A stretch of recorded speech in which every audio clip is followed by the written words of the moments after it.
মুস্তাজাবুদ দাওয়া বানিয়ে দিয়েছে। আহমদ ইবনে হাম্বল তো অবাক, তুমি মুস্তাজাবুদ দাওয়া রুটিওয়ালা, আমি এত বছর হাদিস পড়াই, আমিও তো মুস্তাজাবুদ দাওয়া না, তুমি দোয়া করলে সব কবুল হয়ে যায়? যুবক বলে নাম আনা মুস্তাজাবুদ দাওয়া, আমি আমার জীবনে যত দোয়া করেছি কবুল করে নিয়েছে কে? সব দোয়া কবুল করে নিয়েছে আল্লাহ, একটা দোয়া ছাড়া। কি সেই দোয়া?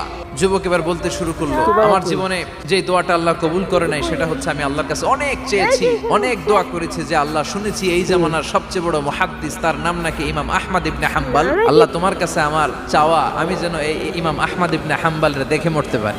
আহমদ ইবনে হাম্বল আবেগপ্রবণ হয়ে গেলেন, চোখের পানি ছেড়ে দিলেন, বললেন যুবক তোমার এই দোয়াটাও কবুল হয়ে গিয়েছে, আহমদ ইবনে হাম্বল তোমার দরবারে ছুটে এসেছে।